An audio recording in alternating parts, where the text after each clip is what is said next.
Hello, ഇത് basmati rice ഒരു 3 പിടി മാത്രമേ ഉള്ളൂ വെജ് പുലാവിന്. ഞാൻ അതൊരു 10 മിനിറ്റോ 20 മിനിറ്റോ നമുക്കത് കഴുകി അവിടെ വെള്ളത്തിൽ കുതിർത്ത് വയ്ക്കണം. ബസ്മതി റൈസ് ആണെങ്കിൽ അത് നീളേണ്ടി വരും. പിന്നെ അങ്ങനെ തന്നെ നെയ്ച്ചോറ്റരി ആണെങ്കിലും കുതിർത്ത് വയ്ക്കാം. പിന്നെ ഇത് ഒരു ചെറിയ കഷ്ണം ക്യാബേജ്, ചെറിയ കഷ്ണം ക്യാരറ്റ്. ഇത് എനിക്ക് ഒരാൾക്ക് മാത്രം പെട്ടെന്നൊരു അത്യാവശ്യത്തിന് ഉണ്ടാക്കുന്നതാണ്. പിന്നെ ഒരു 3 പച്ചമുളക്, ഒരു 6-7 വെളുത്തുള്ളി അല്ലി, ഒരു ചെറിയ കഷ്ണം ഇഞ്ചി. ഇതൊക്കെ ചതച്ച് വയ്ക്കണം. ഒരു ചെറിയ ഉള്ളി ചെറുതായി മുറിച്ച് വയ്ക്കുക. ഈ വെജ് പുലാവ് ഉണ്ടാക്കുമ്പോൾ ഏറ്റവും അത്യാവശ്യം ക്യാബേജാണ്. ബീൻസ് ഇടണ്ട. ക്യാബേജ് എന്തായാലും വേണം. വേറെ പച്ചക്കറികളൊക്കെ ഇടാം. പച്ചപ്പട്ടാണി ഉണ്ടെങ്കിൽ അതിടാം, ഉരുളക്കിഴങ്ങിടാം, കോളിഫ്ലവർ ഇടാം. പക്ഷേ ബീൻസ് ഇടരുത്. പക്ഷേ എപ്പോഴും ഓർക്കേണ്ടത് അതിൻ്റെ കൂടെ ക്യാബേജ് നിർബന്ധമായിരിക്കണം. അങ്ങനെ കുക്കർ അടുപ്പത്ത് വെച്ച് ഒരു സ്പൂൺ എണ്ണ ഒഴിച്ച് അതിലേക്കൊരു 1/4 ടീസ്പൂൺ ഗരം മസാല ഇട്ട് ഒന്ന് ചൂടായതിന് ശേഷം ചെറുതായി വെച്ച ഉള്ളി മുറിച്ച് ഒന്ന് ട്രാൻസ്പാരൻ്റ് ആവുന്നത് വരെ ഇളക്കി കൊടുക്കുക. അത് ട്രാൻസ്പാരൻ്റ് ആവുന്ന ഒരു കളർ മാറിയാൽ ചതച്ച് വെച്ച ഇഞ്ചി, വെളുത്തുള്ളി, പച്ചമുളക് അതിൻ്റെ ഒന്ന് ചൂടായി നല്ല മണം വരികയേ വേണ്ടൂ. അതങ്ങനെ ഒന്ന് ഇളക്കി ചൂടാകുമ്പോഴേക്കും നമ്മൾ മുറിച്ച് വെച്ച പച്ചക്കറി, ഇതിപ്പോൾ ഒന്നുമില്ല, ഒരു ക്യാരറ്റും, ഒരു ചെറിയ കഷ്ണം ക്യാരറ്റും ക്യാബേജും.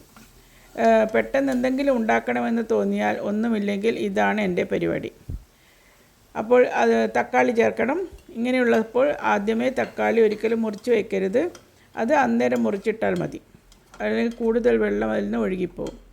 ഇത് ഒന്ന് വെള്ളം വറ്റി ഒരുവിധം ഒരു 5 മിനിറ്റെങ്കിലും ഒന്ന് നന്നായി വഴറ്റിയെടുക്കണം. ചോറ് ഒന്നും ഇല്ലാത്തപ്പോൾ ഇതുണ്ടെങ്കിൽ നല്ല സുഖമാണ്. കറിയൊന്നും വേണ്ട. പെട്ടെന്നുണ്ടാക്കിയാൽ തൈരോ അച്ചാറോ എന്തെങ്കിലും ഉണ്ടെങ്കിൽ നമുക്കിത് വളരെ ടേസ്റ്റി ആയിട്ട് കഴിക്കാം. അപ്പോൾ അങ്ങനെയാണ് ഇന്നിത് ഉണ്ടാക്കുമ്പോൾ ഞാൻ വിചാരിച്ച് ഷൂട്ട് ചെയ്യാമെന്ന്. അങ്ങനെ ഒരു 5 മിനിറ്റോളം ഈ പച്ചക്കറി ഒന്ന് ഫ്രൈ പോലെ ആവണം. അത് വഴറ്റി കഴിഞ്ഞപ്പോൾ അതിലേക്കൊരു നുള്ള് മഞ്ഞൾപ്പൊടി, അത് കളറിന് വേണ്ടി മാത്രമാണ്, മഞ്ഞൾപ്പൊടിയും ഇട്ട് അതൊന്ന് ഇളക്കിയതിന് ശേഷം നമുക്ക് കുതിർത്ത് വെച്ച അരി വെള്ളം കളഞ്ഞ് ഇതിലേക്കിട്ടിട്ട് ഇളക്കി കൊടുക്കാം. അതും 1 മിനിറ്റേ ഇളക്കേണ്ടൂ. അരി ഒരുപാട് സമയം ഇളക്കുകയൊന്നും വേണ്ട. അതൊന്ന് വെറുതെ അതിൻ്റെ ഒരു വെള്ളം വറ്റാൻ അത്രയേ വേണ്ടൂ. ബസ്മതി റൈസ് എപ്പോഴും ഒന്ന് കുതിർത്ത് വെച്ചാലാണ് അതിന് നീളം വരിക. അതാണ് കാണാൻ ഭംഗി. അല്ലെങ്കിലും നെയ്ച്ചോറൊക്കെ ഉണ്ടാക്കുമ്പോൾ നമ്മളെപ്പോഴും ഒരു അരമണിക്കൂർ മുന്നേ അരി കുതിർത്ത് വെച്ച് ഊറ്റി വയ്ക്കുന്നുണ്ടല്ലോ. അപ്പോൾ ആദ്യമേ വെച്ച വെള്ളവും തിളച്ചിട്ടുണ്ട്.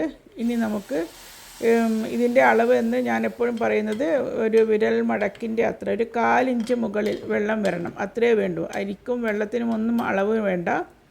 അപ്പോൾ ഇതിൻ്റെ ഒരു 1/4 ഇഞ്ച് മുകളിലേക്കായിട്ട് വെള്ളം വരുന്ന വിധത്തിൽ വെള്ളം ഒഴിച്ച് വയ്ക്കുക. അതിലേക്ക് ആവശ്യമുള്ള ഉപ്പും ഇട്ട് ആവി വരുമ്പോൾ കുക്കർ മൂടി വെച്ച് വേവിക്കുക. അങ്ങനെയാണ് നെയ്ച്ചോറാക്കുന്ന അതേ പ്രോസസ്സിലാണ് ഞാൻ ഇതും ചെയ്യുന്നത്. അങ്ങനെ അതിലേക്ക് ഉപ്പുമിട്ട് കുക്കർ മൂടി വെച്ച് തീ ഫുൾ ഫ്ലെയിമിലാക്കി വയ്ക്കുക. അപ്പോൾ നല്ല ഫുൾ ആവി വരുമ്പോൾ വെയിറ്റ് ഇട്ട് ഉടനെ തീ മുഴുവനായി കുറച്ച് വയ്ക്കുക. പുതിയ കുക്കറാണെങ്കിൽ 4 മിനിറ്റ്, പഴയ കുക്കറൊക്കെ ആണെങ്കിൽ ഒരു 6 മിനിറ്റ് വരെ വയ്ക്കാം. എങ്കിൽ കറക്റ്റ് വേവായിട്ട് കിട്ടും. അങ്ങനെ അത് ഓഫ് ചെയ്ത് അതിൻ്റെ പ്രഷർ പോയതിന് ശേഷം തുറന്നു.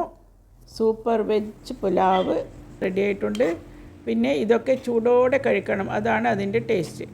അങ്ങനെ അത് ഉടനെ വിളമ്പി നല്ല ക്യാരറ്റും ഈത്തപ്പഴവും ചേർത്ത് അച്ചാറിട്ടിട്ടുണ്ട്, അതും കൂട്ടി കഴിച്ചു. വലിയ അളവിലും ഉണ്ടാക്കി നോക്കാം.